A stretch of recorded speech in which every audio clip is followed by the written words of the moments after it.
Nous vous souhaitons le bienvenu au sein du cabinet Granov RH Academy. Notre vision est de former, de charger des suivis et de l'évaluation des projets compétitifs et complets. Et au sein de ce cabinet, nous intervenons prioritairement dans le secteur de la gestion du projet et de l'entrepreneuriat. Car nous sommes convaincus, comme disait Abraham Lincoln, la formation est le fondement d'une carrière réussie.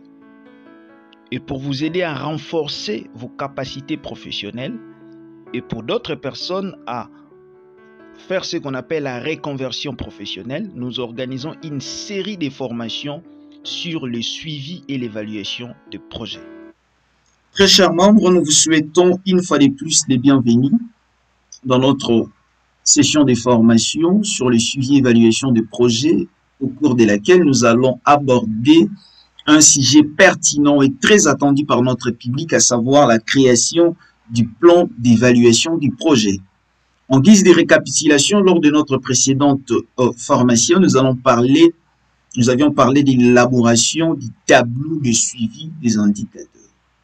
Et nous avions dit que le tableau de suivi des indicateurs est un outil de gestion de données qui permet premièrement d'enregistrer les données et puis deuxièmement de suivre les progrès réalisés par chaque indicateur.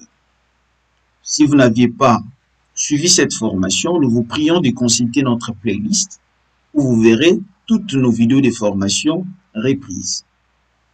Et si vous n'êtes pas encore abonné, nous vous demandons de le faire maintenant et veuillez également activer la cloche de notification pour ne rien rater. Sans plus tarder, aujourd'hui, nous allons parler de la création du plan d'évaluation du projet et le plan qui sera suivi dans cette formation et se présente comme suit. Premier chapitre, la définition de l'évaluation. Chapitre deuxième, la différence entre le suivi et l'évaluation du projet. Chapitre troisième, le critère de l'évaluation. Chapitre 4, les différents types d'évaluation. Chapitre 5, la création du plan d'évaluation des projets.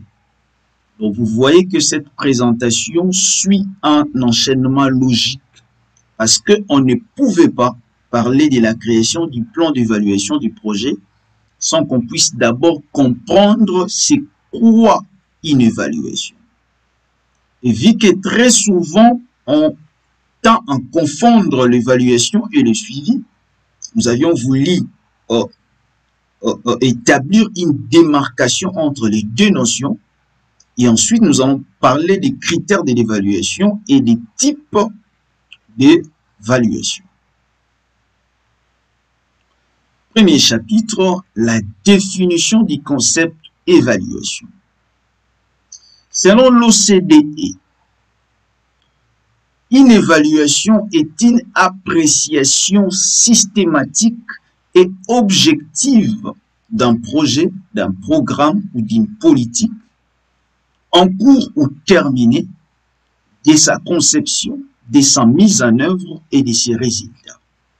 Donc, vous devez noter premièrement que lorsqu'on parle d'une évaluation, c'est d'abord cette action-là d'estimer la valeur, vous voyez, des activités que vous avez réalisées au cours de la mise en œuvre du projet.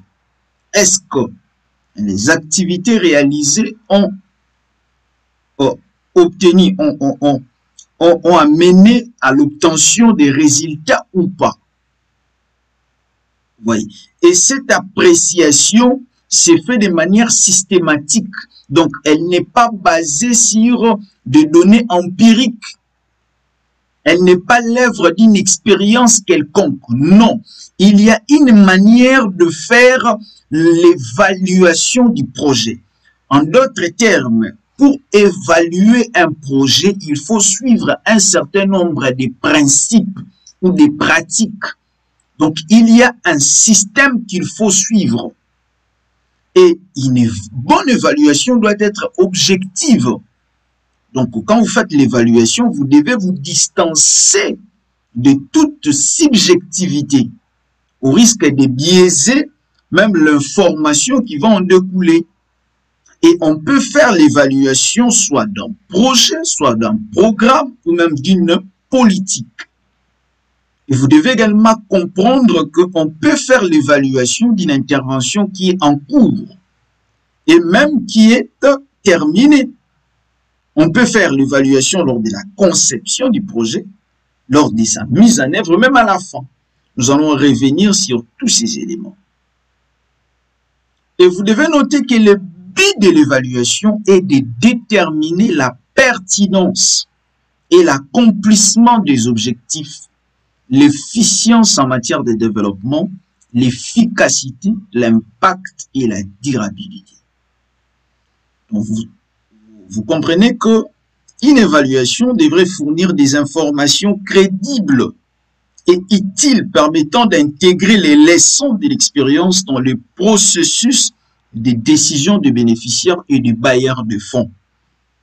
Donc, on fait une évaluation pour avoir des informations qui vont d'abord permettre à ce que l'organisation puisse tirer des leçons de sa manière de faire et que le bailleur de fonds et même le bénéficiaire puisse prendre des décisions de manière éclairée, puisse être éclairé dans leur prise de décision.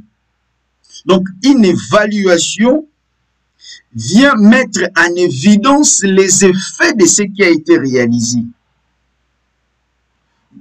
Une évaluation vous permet de mener une réflexion sur ces effets et en estimer même la valeur. Donc, vous comprenez que l'évaluation est très, très importante. En deuxième lieu, parlons de la différence qui existe entre un suivi et une évaluation. Il convient de noter que même si ces deux notions sont souvent utilisées ensemble, il existe néanmoins une nette démarcation qu'il faille établir entre elles. La différence entre ces deux notions se situe soit au niveau de leur finalité et de leur fréquence, soit au niveau de personnes qui mènent ces deux activités, soit au niveau de leur objet ou de leur procédure. Donc, vous comprendrez que les deux activités n'ont pas toujours la même finalité et ne se réalisent pas avec une même fréquence. Le suivi est réalisé de manière continue durant le projet alors que l'évaluation est faite de façon périodique. Le suivi n'est réalisé que durant la phase de mise en œuvre du projet alors que l'évaluation peut être réalisée au moment de la conception du projet, de sa mise en œuvre et même de sa clôture. Le suivi est mené par des personnes chargées de l'exécution du projet, alors que l'évaluation peut être menée par des personnes appartenant ou non à l'organisation. Le suivi est centré sur les apports, les activités, le produit et même sur les réalisations, alors que l'évaluation est centrée sur la réalisation et la finalité. Contrairement au suivi, les évaluations sont plus rigoureuses dans leur procédure, élaboration et même dans leur méthodologie et impliquent généralement une analyse de plus grande envergure telle que nous allons le voir ensemble. Vous devez également noter que alors que le suivi fournit en temps réel des informations exigées par la gestion, l'évaluation offre quant à elle un examen plus approfondi. Et en dernier lieu, notez que le processus de suivi peut donner lieu à des questions auxquelles l'évaluation peut répondre. Donc le suivi et l'évaluation, quoique différentes, mais les deux ont au moins des points de ralliement. Les deux ont des accointances. Vous voyez, l'évaluation puise abondamment dans les données générées par les suivis pendant le cycle du projet, y compris par exemple dans les données de référence, les informations sur les processus de mise en œuvre de programmes ou projets et même au niveau de la mesure des résultats. Donc, il ne faut pas exclure l'un au profit de l'autre. Ces deux notions, ces deux activités, ces deux concepts marchent toujours de pair. Donc, quand vous faites un bon suivi, vous n'aurez pas de difficultés pour effectuer par la suite l'évaluation. Vous voyez, donc le suivi prépare souvent même l'évaluation. Troisième chapitre, les critères d'évaluation. Vous devez noter qu'il existe au moins 7 critères qui nous permettent d'évaluer un projet. Donc notamment, nous avons la pertinence, nous avons l'efficacité, nous avons l'efficience, nous avons la couverture, nous avons l'impact, nous avons la cohérence, nous avons la durabilité. Donc, vous devez retenir ces critères. Quand vous faites une évaluation, vous devez le faire en fonction de ces critères-là. Parlons par exemple de la pertinence. La pertinence, c'est la mesure dans laquelle une intervention est adaptée au contexte et aux besoins locaux et vient compléter les interventions d'autres acteurs. Donc, un projet doit être pertinent. En d'autres termes, un projet doit répondre aux besoins ressentis par la population. Parce qu'un projet ou une intervention n'est qu'une solution à un besoin ou bien à un problème identifié au sein d'une communauté. Donc, si votre projet ne rencontre pas l'assentiment, ne vient pas résoudre un besoin au sein de la communauté, c'est un projet qui va échouer. C'est même l'une des causes des échecs des interventions ou de projets. Donc, un projet doit être pertinent. Deuxième chose, un projet doit être efficace. Les critères de l'efficacité. L'efficacité, c'est la mesure dans laquelle une intervention a atteint ou est susceptible d'atteindre les résultats immédiats escomptés. Donc, on dit, par l'efficacité, on voit un projet qui atteint les résultats. Vous voyez, vous devez construire 1000 écoles en 5 ans et au terme de ces 5e année-là, on se rend compte que vous avez aussi construit combien d'écoles? 1000 écoles. Attendez que vous construisez 1000 écoles dans 5 ans. Et dans 5 ans, vous avez construit 1000 écoles. Là, on dira que votre projet est efficace. Parce que vous avez utilisé les moyens qu'on a mis à votre disposition. Et avec ces moyens-là, vous avez obtenu les résultats escomptés. On dit que l'efficience, c'est la mesure dans laquelle les résultats ont été atteints. Mais de la manière ou bien de la façon la moins coûteuse et dans les délais impartis. Vous comprenez? Vous devez construire 1000 écoles dans 5 ans. Lorsqu'on parle de l'efficience maintenant, vous construisez 1000 écoles, mais peut-être dans 3 ans. Ou soit, s'il fallait dépenser 10 millions de dollars pour construire 1000 écoles dans 5 ans, vous avez dépensé 5 millions de dollars, 5 millions de dollars pour construire 1000 écoles. Vous voyez, par exemple, dans 4 ans. Donc, vous voyez qu'avec l'efficience, vous obtenez les résultats, mais avec peu de moyens. Donc, il y a une économie de moyens que vous faites ici. Mais il faut faire attention. Par souci de vouloir l'efficience, on peut banaliser la qualité. On peut mettre à mal la qualité. Donc, il faut faire attention. Nous voulons de l'efficience, mais il ne faut pas que les désirs de l'efficience puissent déranger la qualité de résultats qu'on attend de vous. Et pour expliquer même l'efficience et l'efficacité, parce que ce sont deux notions qui prêtent à confusion. Je vais donner encore un autre exemple. Vous devez parcourir 100 km avec votre véhicule et on met à votre disposition, par exemple, 10 litres d'essence pour parcourir 100 km. Je donne un exemple pareil. Vous êtes à deux. Le premier conducteur fait 100 km pendant 1 heure du temps. Je donne un exemple. Pendant 1 heure du temps, il fait les 100 km et il utilise les 10 litres qu'on a mis à sa disposition. Là, on dirait que ce conducteur-là est efficace.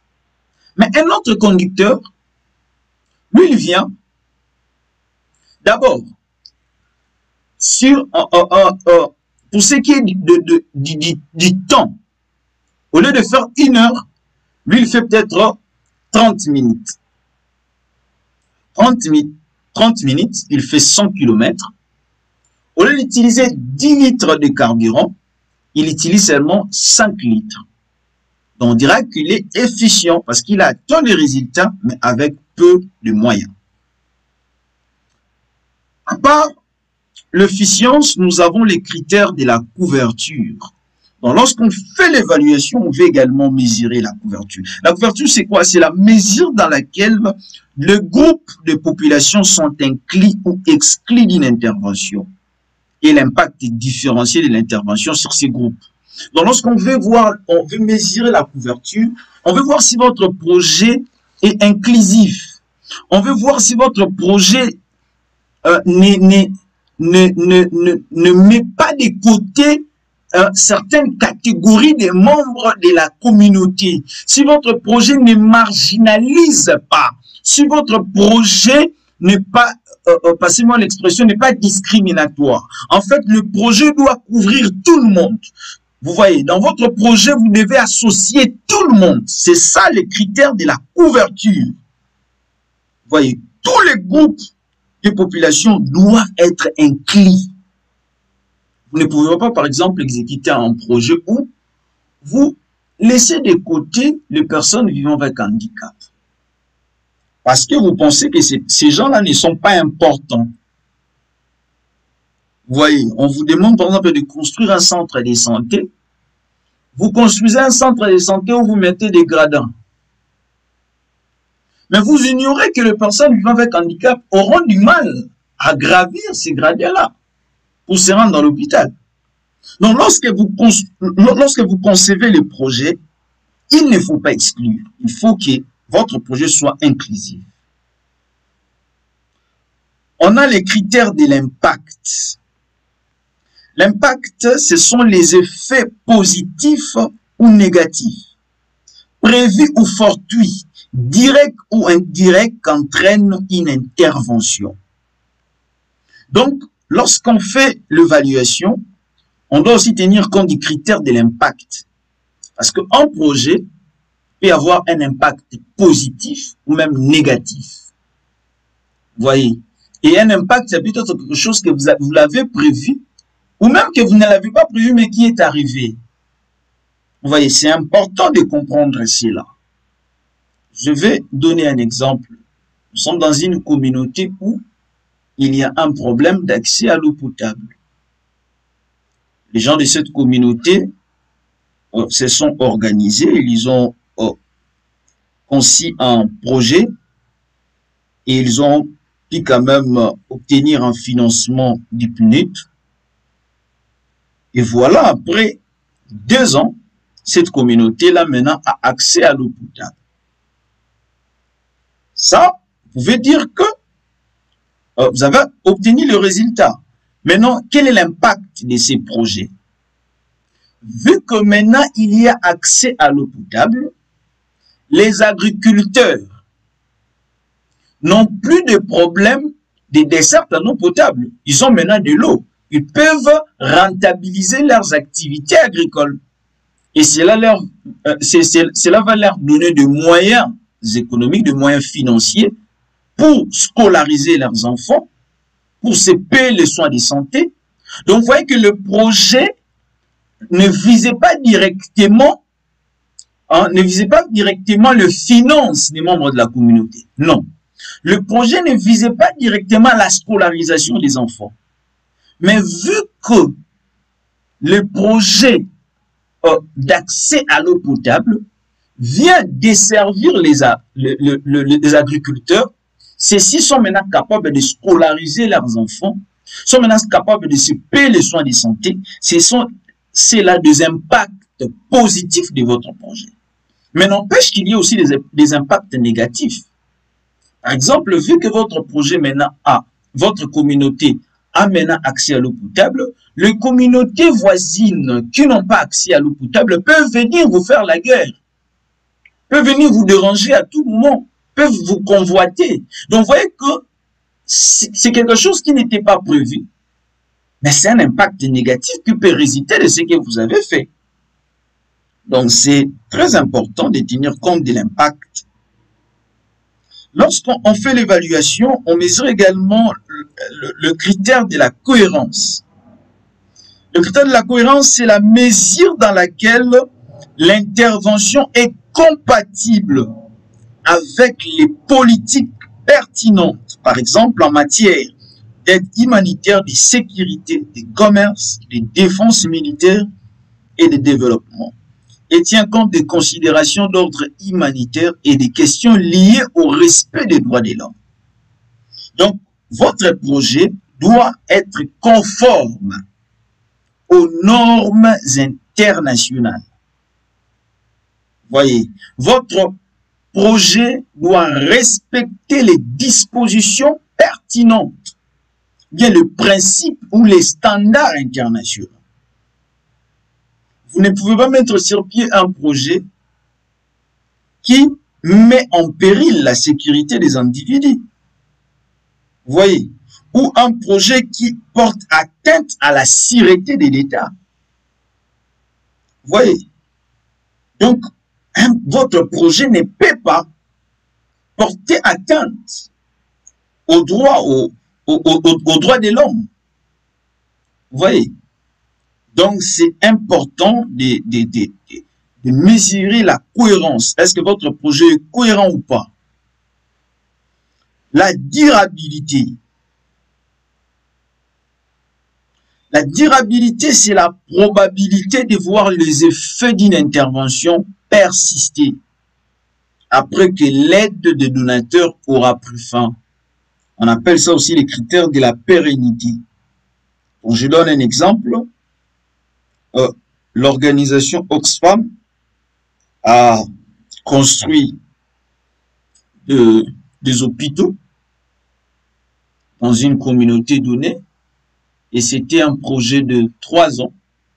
Et pendant ces 3 ans-là, les membres de cette organisation-là accompagnaient les membres de la communauté locale et même étaient en train de suivre ces hôpitaux-là. Mais au terme de 3 années, Oxfam va aller encore dans une autre communauté pour aller mener un autre projet. Maintenant, les membres de la communauté, les membres de ces villages-là qui sont bénéficiaires de ces écoles-là, doivent veiller à ce que ces acquis-là soient maintenus, doivent préserver ces acquis-là. Vous voyez, doivent faire en sorte que ces écoles-là soient pérennes. Très souvent, qu'est-ce que nous voyons? Quand le partenaire, le bailleur de fonds tourne le dos, tout ce qu'il a fait, c'est détruit. Les gens n'y prennent plus soin. C'est cela le problème. C'est un mal à éradiquer. Vous voyez, normalement, même après que le partenariat ait pris fin, en réalité, les membres de la communauté devaient parfaire ce qui a été fait. Devaient veiller à ce qui a été fait. Que de fois nous ne voyons pas des routes construites, mais après à peine quelques mois, nous voyons des trous, nous voyons que les routes en question sont encore abîmées, Les problèmes, très souvent, ce n'est pas la construction de routes. Les problèmes, c'est aussi dans la mentalité même des membres de la communauté. Nous avons un problème de préserver, de garder ce qui a été fait pour nous. Et ça, c'est un grand problème.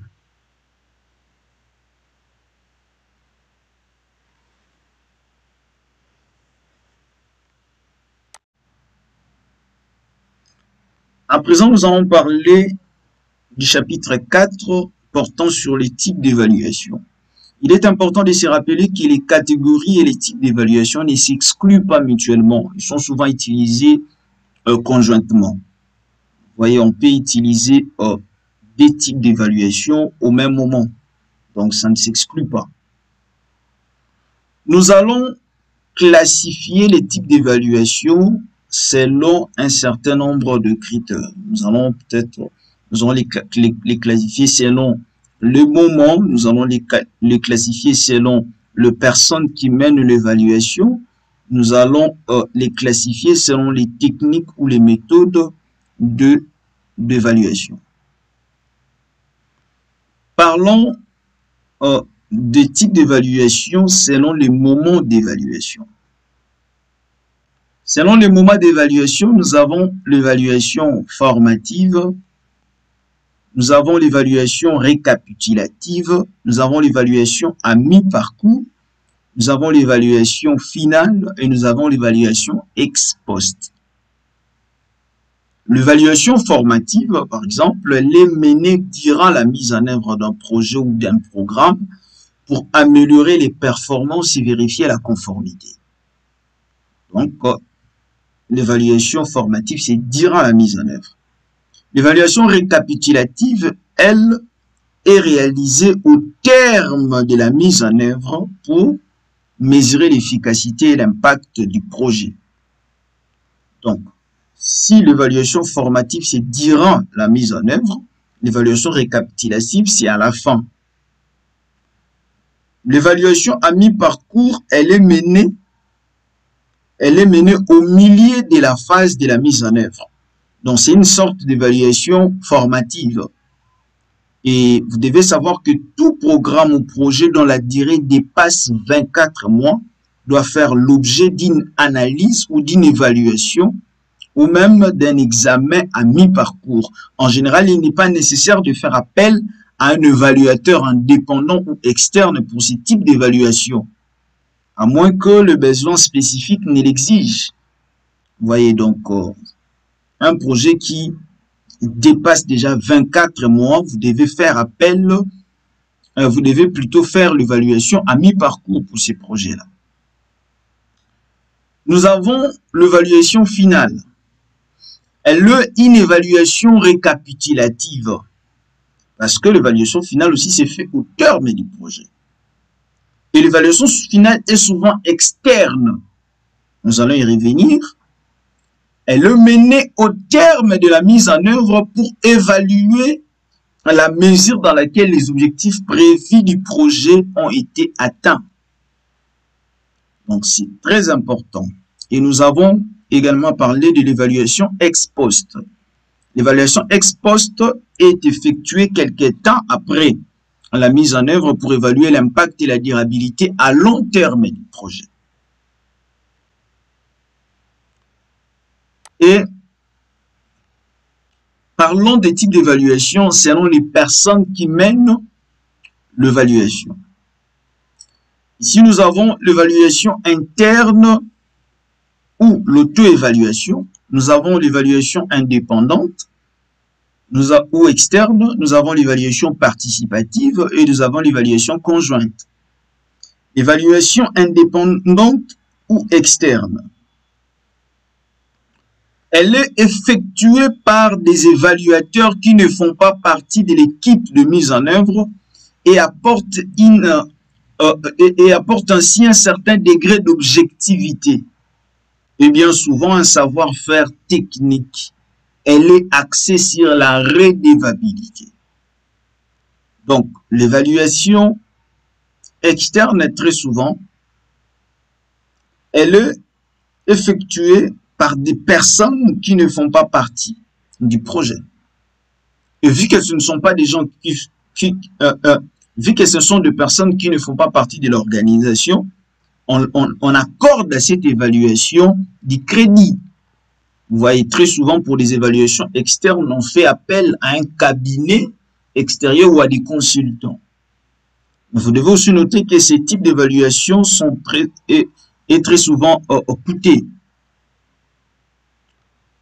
Nous avons aussi l'évaluation interne ou l'auto-évaluation. Elle est réalisée par les responsables de la mise en œuvre du projet. Elle est le plus axée sur les enseignements à tirer que sur la réalisabilité. Donc, pour l'évaluation interne ici, on fait cette évaluation-là pour, d'abord, elle est faite par le membre de l'organisation ou bien par les responsables de la mise en œuvre du projet. Donc, c'est vraiment quelque chose qui est interne à l'organisation. Et ici, le but, c'est l'apprentissage organisationnel. Alors que lorsqu'on fait l'évaluation externe ou l'évaluation indépendante, le but, c'est pour être redevable aux parties prenantes. Vous voyez, le but, c'est pour être redevable aux parties prenantes. Et raison pour laquelle, pour l'évaluation indépendante, on tient à ce qu'il y ait vraiment une personne aussi externe. Mais vous devez savoir que très souvent, l'évaluation interne est remise en cause. Parce qu'on s'est dit qu'on ne peut pas être juge et partie. Vous faites partie de l'organisation, vous évaluez au même moment. Donc, il y a un problème de crédit pour ces types d'évaluation. Nous avons l'évaluation participative. Elle est menée avec les bénéficiaires et d'autres acteurs clés et peut favoriser leur autonomisation en renforçant leurs capacités, leur implication et leur soutien. Donc, avec l'évaluation participative, on fait participer en fait le membre de la communauté, les parties prenantes à cette évaluation. Vous voyez, on a besoin vraiment de l'implication de tout le monde dans cette évaluation. On a également l'évaluation conjointe, elle est le fruit d'une collaboration entre plusieurs partenaires d'exécution. Elle permet de bâtir un consensus à différents niveaux, de gagner en crédibilité et d'assurer un soutien concerté. Dans l'évaluation conjointe, vous verrez que deux organisations s'allient pour faire l'évaluation de leurs activités. On va également y revenir. Parlons des types d'évaluation selon les techniques ou les méthodes d'évaluation. Nous avons là l'évaluation à temps réel, nous avons l'évaluation thématique, nous avons l'évaluation par secteur, nous avons la méta-évaluation, nous avons l'évaluation d'impact. Parlons de l'évaluation à temps réel. Elle est une évaluation menée pendant la mise en œuvre du projet pour fournir des informations immédiates sur les moyens d'améliorer la mise en œuvre en cours. Donc ici, vous êtes en train, c'est vraiment une évaluation à temps réel. Et elle est exécutée durant la mise en œuvre du projet. Ouais. On a également l'évaluation thématique. L'évaluation thématique, elle est axée sur un thème spécifique tel que les problèmes hommes et femmes ou l'environnement et porte généralement sur les différents projets ou programmes ou l'ensemble de l'organisation. Donc l'évaluation thématique porte sur des thèmes. On a l'évaluation par secteur, comme le nom l'indique, ou par groupe sectoriel. Elle porte sur un ensemble d'activités, de projets ou de programmes connexes, généralement menés dans des lieux différents et mis en œuvre par plusieurs organisations, par exemple, les sociétés nationales, les Nations Unies et même des ONG. Donc ici, on évalue maintenant par secteur. Par contre, l'évaluation thématique, là, on évalue par thème. Ici, on tient compte des secteurs. Il peut s'agir des organisations différentes, mais s'ils ont intervenu dans un secteur quelconque, là, on évalue seulement les secteurs. On a également l'évaluation l'évaluation d'impact. L'évaluation d'impact, elle est axée sur le fait plutôt que sur la gestion et l'exécution d'un projet ou programme. J'ai déjà parlé de l'impact. C'est vraiment les effets positifs ou négatifs, recherchés ou non, de votre intervention. Donc, vous devez également noter que de ce fait, l'évaluation d'impact est généralement réalisée après l'achèvement du projet dans le cadre d'une évaluation finale ou d'une évaluation ex post. Donc, vous devez aussi savoir que l'impact peut être mesuré pendant la mise en œuvre dans les cas de projets ou programmes à long terme ou lorsque cela est faisable. Donc, pour l'évaluation de l'impact, généralement, l'évaluation de l'impact, c'est au terme du projet. Mais il y a aussi des cas où on peut évaluer l'impact pendant la durée et c'est surtout lorsqu'on est en face d'un projet à long terme. Je pense que là, on se comprend très bien. Nous avons également la méta-évaluation. Nous n'avons pas oublié ça, la méta-évaluation. C'est quoi la méta-évaluation? C'est une évaluation qui est plus axée sur les enseignements à tirer en temps réel.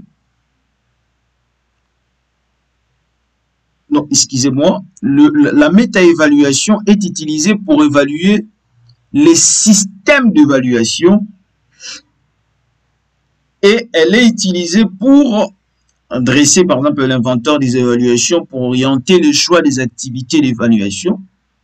La méta-évaluation est utilisée pour faire une synthèse des résultats de l'évaluation, pour vérifier la conformité avec les politiques relatives à l'évaluation et les meilleures pratiques, pour voir si les évaluations sont bien diffusées et utilisées pour favoriser l'apprentissage institutionnel et le changement, entre autres. Donc, en fait, qu'est-ce que vous devez retenir de la méta-évaluation? Méta, c'est une évaluation supérieure. Dans la méta-évaluation, c'est l'évaluation des évaluations. Dans la méta-évaluation, ici, vous évaluez les évaluations qui ont été faites. Donc, en bref, c'est ce que vous devez retenir. Et quand vous évaluez des évaluations qui ont été faites, l'objectif, c'est pour voir si ces évaluations-là ont été faites conformément aux politiques relatives à l'évaluation. Rappelez-vous, quand j'ai défini l'évaluation, j'ai dit que c'est une appréciation systématique.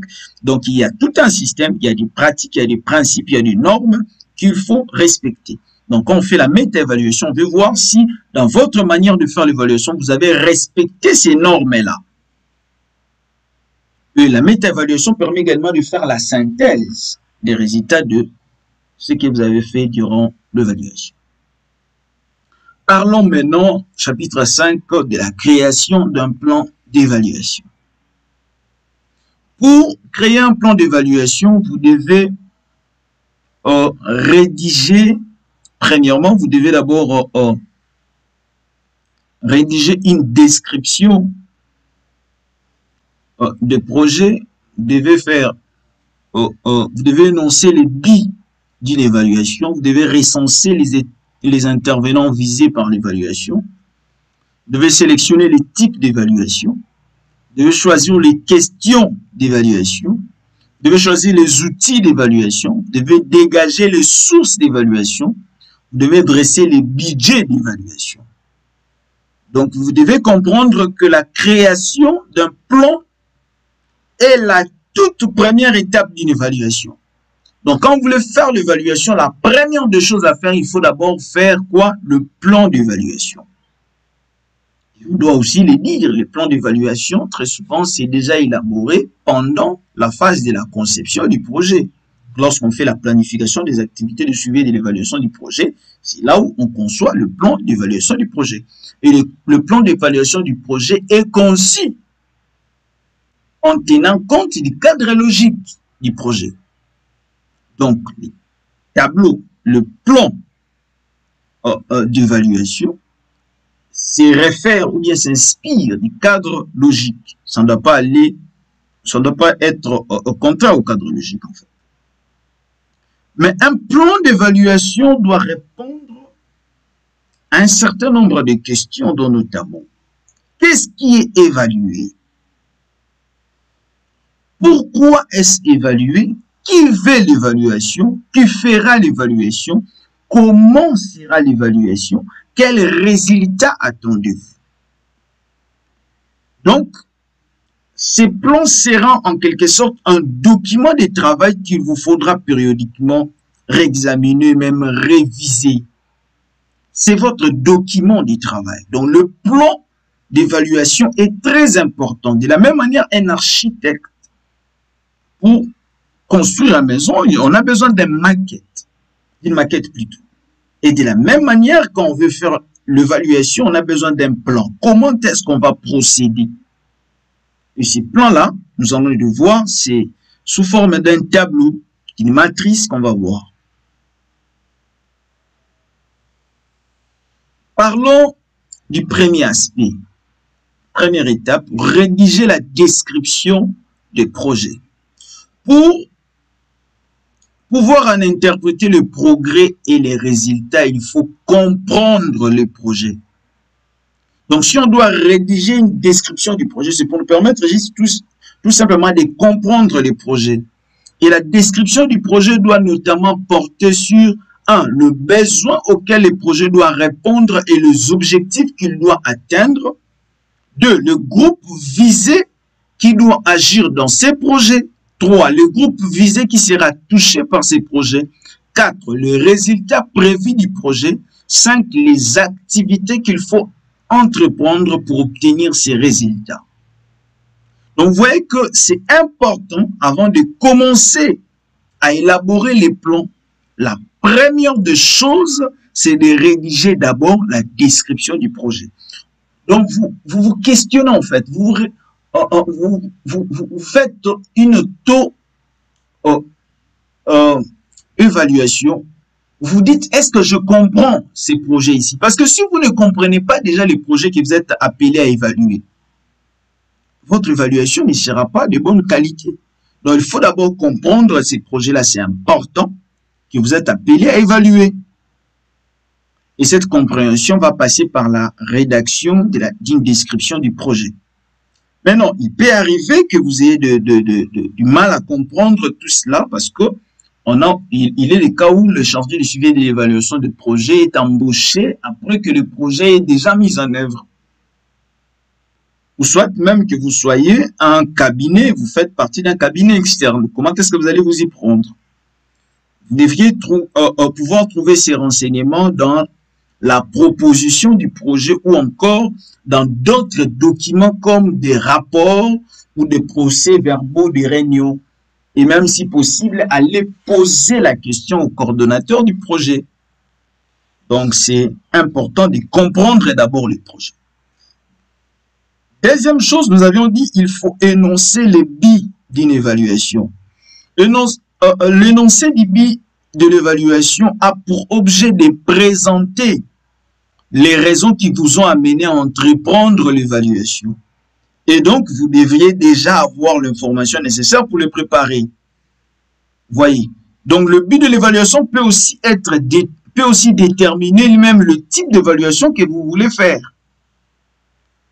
Si vous comprenez le but du projet, cela vous aidera, le but de l'évaluation, cela vous aidera également à rédiger les questions d'évaluation appropriées. Donc, il est important, premièrement, de rédiger la description du projet, mais de comprendre aussi, je vais faire l'évaluation, pourquoi? Si vous savez que l'évaluation que je vais faire, c'est pour avoir tel élément, tel autre élément et tel autre élément, même pour choisir les types d'évaluation, vous n'aurez pas de problème. Et même pour rédiger les questions d'évaluation, vous n'aurez pas de problème.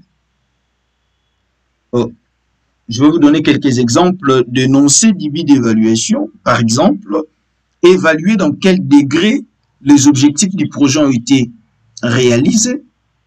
Vous pouvez l'énoncé de votre du but de l'évaluation peut être documenter les enseignements tirés. Ça peut être faire des recommandations en vue du développement et de l'amélioration du projet. Le but peut être d'examiner le changement que le projet a permis d'apporter. Le but peut être des suggestions qui guideront la prise de décision pour le prochain renouvellement et l'extension du financement du projet, etc., etc. Donc, il est important d'énoncer les buts de l'évaluation. Troisièmement, il faut recenser les intervenants visés par l'évaluation. Les intervenants sont les personnes ou les organismes qui ont un intérêt dans votre projet. Ils peuvent prendre des décisions, participer aux activités du projet, ou encore ils peuvent être touchés par les activités du projet.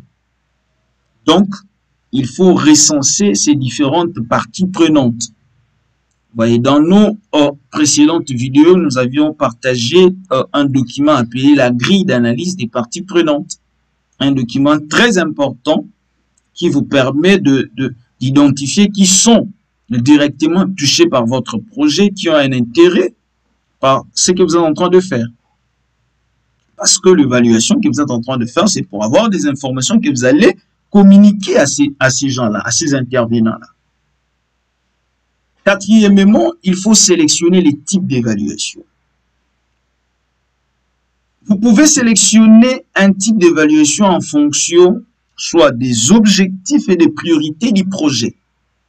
Vous pouvez sélectionner les types d'évaluation en fonction du but de l'évaluation du projet.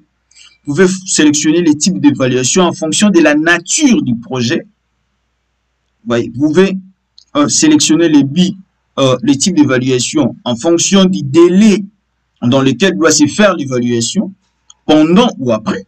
Là, peut-être vous allez choisir l'évaluation, soit récapitulative, soit à mi-parcours, soit l'évaluation formative. Donc, c'est important. Vous devez choisir les types d'évaluation en fonction de la façon dont les résultats seront utilisés et par qui.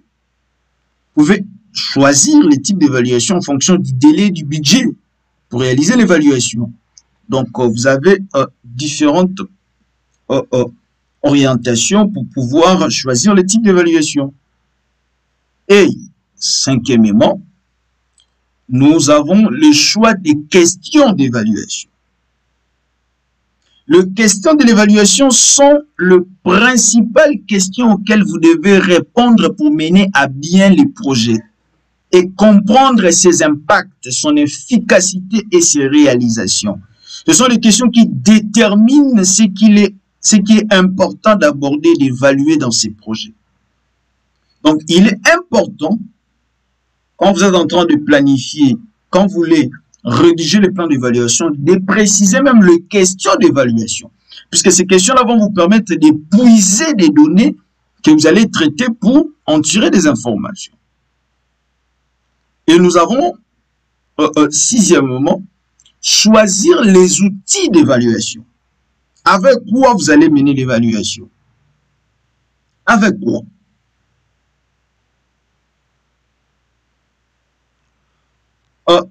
D'abord, je voulais, avant qu'on ne parle des outils d'évaluation, revenir un peu sur les questions d'évaluation pour vous donner quelques exemples de questions d'évaluation. On peut avoir des questions liées, par exemple, au processus. Peut-être on se demande les activités.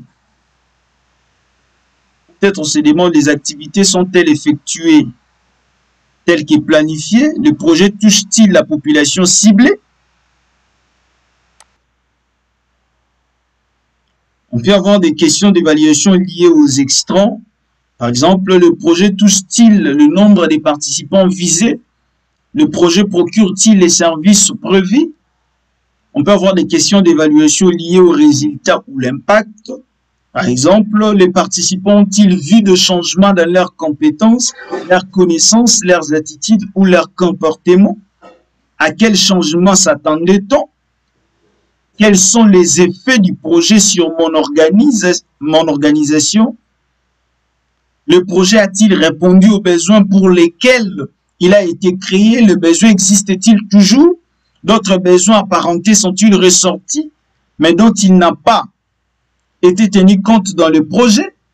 Avons-nous vu des changements à la suite de ces projets? Les changements sont-ils positifs? Quels pourraient être les effets à plus long terme de ces travaux? On peut aussi avoir des questions d'évaluation liées à d'autres possibilités aux enseignements tirés. Qu'est-ce qui aurait, par exemple, qu'est-ce qui aurait pu être fait différemment afin que le projet puisse être réalisé de manière plus efficace? Quels changements importants devraient être apportés au projet pour mieux réaliser ses objectifs? Quels sont les enseignements tirés pour l'avenir?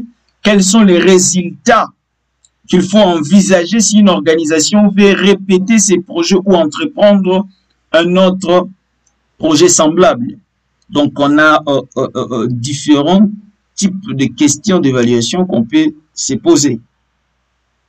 Maintenant, parlons des outils d'évaluation. Là, rapidement, nous allons dire que nous devons retenir que les outils d'évaluation vous aident à recueillir l'information dont vous avez besoin pour répondre aux questions d'évaluation. Vous voyez, ces outils-là peuvent être différents de ceux que vous utilisez pour mener les activités de base du projet. Par exemple, vous voyez, quand vous donnez des ateliers pour former les organismes sur le bénévolat des jeunes, c'est un outil de projet. Tandis que interviewer quelques participants clés pour connaître leurs opinions sur les contenus et la réussite des ateliers de formation est un outil d'évaluation. Donc, comme outil d'évaluation, on peut recourir à des moyens structurés, ou même à des méthodes non structurées. Parmi les méthodes structurées, nous avons le groupe de discussion, nous avons les entrevues, nous avons les questionnaires des sondages, nous avons les tests des connaissances. Comme les outils d'évaluation non structurés, nous avons les observations, nous avons les conversations spontanées, nous avons les visites sur terrain. Donc, les outils, ce qui vous permet de puiser les informations. Nous avons, en septième lieu, il faut dégager les sources d'évaluation.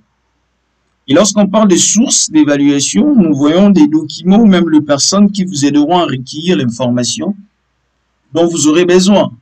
En parlant de sources, vous savez que nous avons deux sources.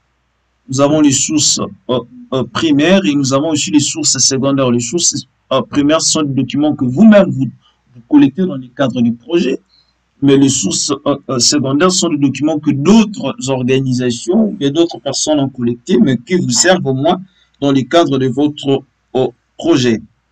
Et il est toujours recommandé de faire une sorte de triangulation.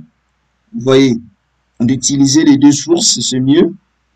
Mais si, par exemple, pour économiser le moyen, il est très souvent recommandé d'utiliser les sources secondaires, où il y a déjà d'autres personnes qui ont collecté des données d'autres organismes. Vous allez seulement vous référer de leurs données pour puiser des informations.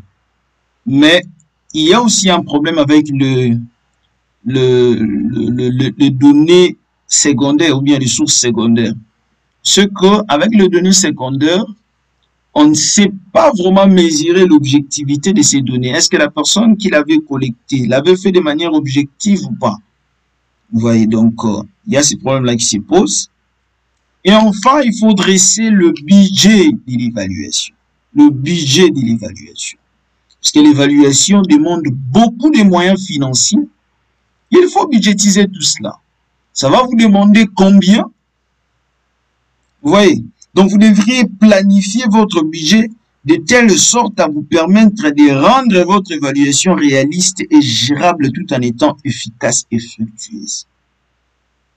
Donc, c'est très important.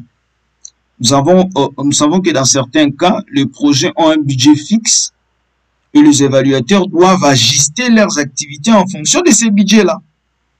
Dans d'autres cas, nous savons que les évaluateurs doivent établir leur propre budget. Que ce soit dans l'un ou l'autre, le budget s'avère important. Vous devez savoir les activités que nous voulons mener d'évaluation va nous demander tel montant et indiquer même aussi la source de financement, c'est toujours important. Donc voilà en quelques lignes ce que nous devons retenir par rapport à la création du plan. Nous allons voir de manière détaillée comment est-ce qu'on dresse un bilan d'évaluation. Et puis, nous allons voir également un exemple ou un modèle du plan d'évaluation.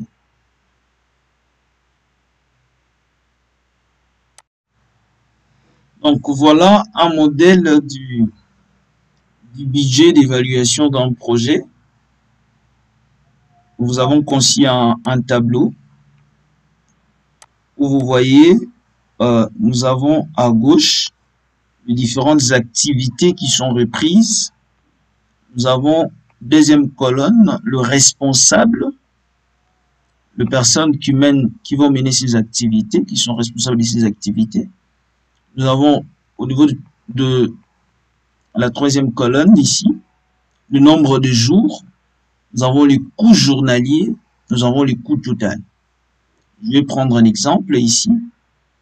Par exemple, au niveau de la planification de l'évaluation. Comme activité, vous devez communiquer avec les intervenants en vue de constituer un groupe d'évaluation. Responsable ici, il y aura un évaluateur interne.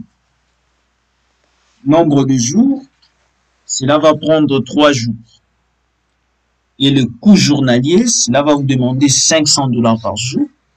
Or, si on fait 500 fois 3, fois 3 jours, ça nous donne 1500 $. Deuxième activité, organiser des rencontres d'évaluation avec les groupes d'évaluation. Qui sera chargé de cela? Un évaluateur interne toujours. Nombre de jours, ce sera pendant 2 jours. Le coût journalier, c'est déjà 50 $. Déjà 50 $ fois 2, ça fait 500. Élaborer un plan d'évaluation préliminaire. Qui sera chargé de cela? Un évaluateur interne. Le nombre de jours, 2 jours. Par jour, c'est 200 $. 200 $ fois 2, ça donne 400 $. On a une autre activité, discuter, réviser le plan d'évaluation. Qui va faire ça? Un évaluateur interne. Le nombre de jours, c'est juste 1 jour. Le coût journalier, c'est 200 $. Qui va me donner toujours 200 $. Maintenant, nombre total de jours, si vous prenez 3 plus D, 5, plus D, 7, plus 1 jour, 8 jours. Nombre total de jours, 8 jours. Total partiel de tous les coûts, si vous additionnez les tout ici, ça va vous donner 2600 $. On dit partiel parce que il y a encore d'autres activités qui vont s'exécuter. Par exemple, ici, deuxième activité, mise en œuvre, mise en place d'évaluation, de mettre au point les outils et recueillir des données.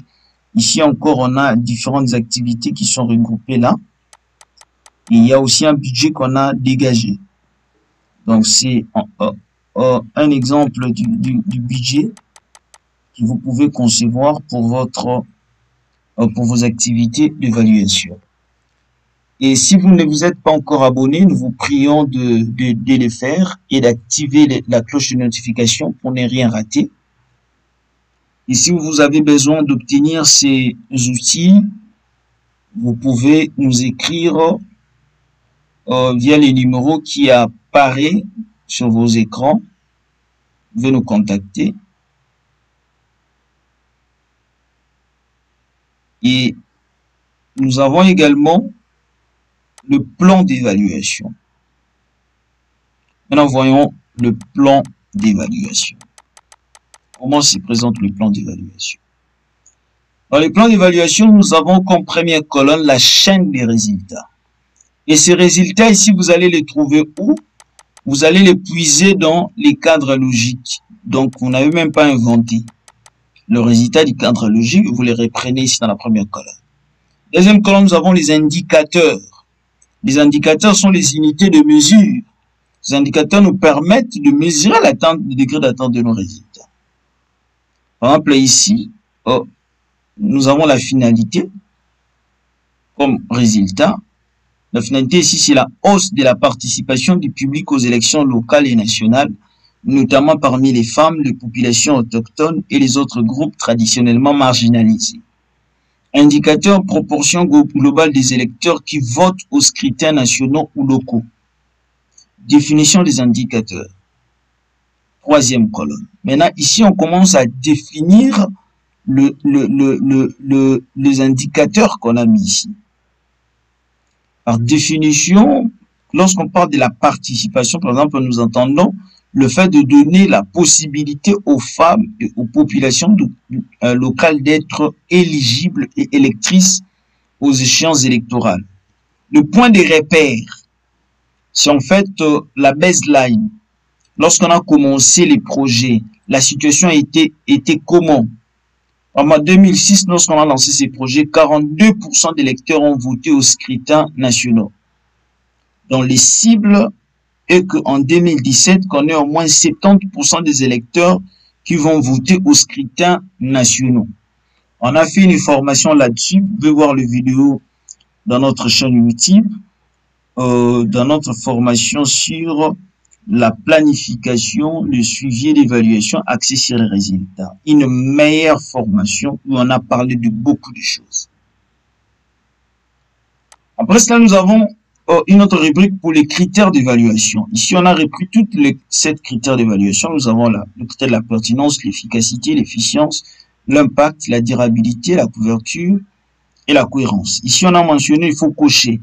Donc, ici, nous allons mesurer quoi? Nous allons mesurer l'impact et la durabilité. Raison pour laquelle les deux ici sont en fait assurés. Nous avons les questions d'évaluation. Donc ici, la première question, quel changement ces projets a-t-il apporté dans la participation du public aux élections? Y a-t-il eu des changements imprévus ou non recherchés? Ça va plus nous aider à cerner l'impact. Les effets bénéfiques de ces projets sont-ils susceptibles de durer longtemps après l'assistance? Ça, c'est pour cerner la durabilité. L'évaluation, type d'évaluation qu'on fait ici, si on va faire l'évaluation finale. Responsable, c'est Madame Oumba Marthe et son équipe. Partenaire, il s'agit d'une évaluation conjointe. Donc, au niveau des partenariats, ici, on a l'USAID et la Commission électorale nationale indépendante. Ce sont des partenaires conjoints. La source de financement, on va tirer ça dans le budget du projet. Le ressource, ici, c'est 15 000 $. Utilisation de l'information qu'on va recueillir ici, c'est pour évaluer dans quel degré les objectifs du projet ont été atteints, documenter les enseignements tirés, faire des recommandations en vue du développement et de l'amélioration du projet. Donc, vous avez vu le tableau, un modèle plutôt du plan d'évaluation. Vous pouvez faire de même pour le réalisation, c'est la même logique. Vous pouvez faire de même pour le produit, c'est toujours la même logique. Bon, merci, nous sommes à la fin. Nous vous disons merci de nous avoir suivis. Nous vous demandons de vous abonner pour nous encourager et activer la cloche de notification pour ne rien rater. Et aussi en commentaire, suggérez-nous des questions que vous voulez que nous puissions expliquer cela. Posez vos questions en commentaire. Nous allons répondre à tous les commentaires. Nous allons répondre à tous vos commentaires.